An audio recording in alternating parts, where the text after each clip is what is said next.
அல்லது +2 வகுப்புல நாங்க தயார்படுத்தணும் அந்த மார்க் எடுக்கிற அளவுக்கு. நான் படிக்காம, என் மனைவி படிக்காம, எங்க குடும்பமே படிக்காம அந்த பையனை உருவாக்கும் பொழுது அந்த அளவுக்கு அவனுக்கு மார்க் எடுக்க முடியல. தலைமுறையா படிச்சவங்களா இருந்தாங்கன்னா என்ன செய்வாங்கன்னா அவங்க எஜுகேட் பண்ணுவாங்க. வணக்கம், நெஞ்சுக்கு நீதி. ஹலோ, வணக்கம், சொல்லுங்க சார். ஹலோ, வணக்கம் சார். பேங்காக்ல இருந்து பேசுறேன் சார். பேங்காக்ல சொல்லுங்க சார், உங்களுக்கு கருத்து சொல்லுங்க. இடஒதுக்கீடு பத்தி பேசிட்டு இருக்கு, நல்ல விஷயம் தான். ஆனா வந்து காங்கிரஸ் என்ன பண்றாங்க, காங்கிரஸ் பிஜேபிக்குள்ள வித்தியாசம் என்னன்னாக்கா, காங்கிரஸ்காரங்க வந்து சொல்லிட்டு செய்யாம இருக்கிறாங்க.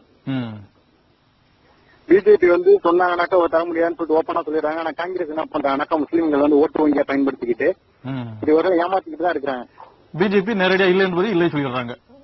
அவங்க நேரடியா வந்து அவங்க இல்லைன்னு தர முடியாதுன்னு சொல்லிட்டு சொல்லிடுறாங்க. எந்த ஒரு இதுக்கு வந்து நேரடியா சொல்லிடுறாங்க. ஆனா இவங்க வந்து காங்கிரஸ் தரேன்னு சொல்லிட்டு முஸ்லீம்கள் வந்து ஓட்டு வங்கியா பயன்படுத்திட்டு ஏமாத்திக்கிட்டு இருக்காங்க.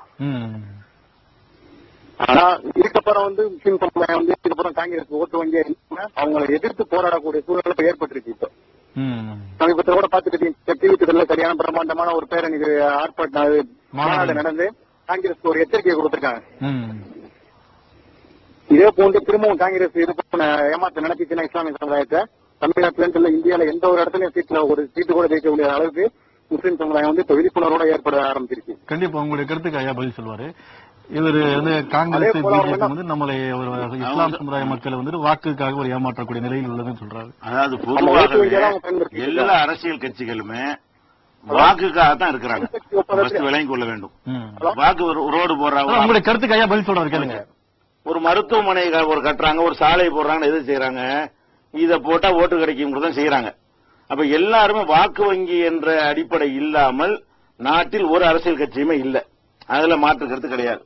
ஆனா காங்கிரஸை பொறுத்த வரைக்கும் அவங்க ரொம்ப செய்ய கடமைப்பட்டிருக்காங்க முஸ்லீம்களுக்கு. ஏன்னா நாடு சுதந்திரம் அடைஞ்சதுல இருந்து முஸ்லீம்னா காங்கிரஸ், காங்கிரஸ்னா முஸ்லீம்ங்கிற நிலைதான் இருந்தது தமிழகம் தவிர. மற்ற இந்தியா முழுவதும் எடுத்துக்கொண்டீர்களே ஆனால் காங்கிரசுடைய ஒரு எழுதப்படாத ஒரு சட்டமாகவே இருந்தது. அந்த மாதிரி இருந்த ஒரு சமுதாயத்துக்கு அவங்க கைதூக்கி விட ஏதாவது செஞ்சாங்கன்னா செய்யலைங்கிறத நாங்களே சொல்றோம். நாங்க அதுக்கு சப்போர்ட் எல்லாம் பண்ணல. காங்கிரஸ் எங்களுக்கு நன்மை செஞ்சாங்க, எங்களுக்கு உதவி செஞ்சாங்கன்னு நாங்க சொல்லல, செய்யலங்கிற ஒரு மனக்குறை தான். கடைசியா 92 அந்த பாபர் மசூதி இடிப்பதுல கூட அவங்க தடுத்திருக்க முடியும், தடுக்கவில்லை. தடுத்திருக்காங்க, எல்லா பலமும் இருந்தது, கோர்ட்டு ஆர்டர் இருந்தது. அவங்க என்ன பண்ணாலும் ராணுவத்தை பக்கத்தில் நிப்பாட்டி வைத்திருந்தார்கள். அது இடிக்கணும்னு அவங்க விரும்பினாங்கன்னு நாங்க மக்கள்கிட்ட சொல்லிக் கொண்டுதான் இருக்கிறோம். அவங்க எங்களுக்கு துரோகம் செய்வதில் வந்து ரொம்ப அதிகம் செய்திருக்கிறார்கள்.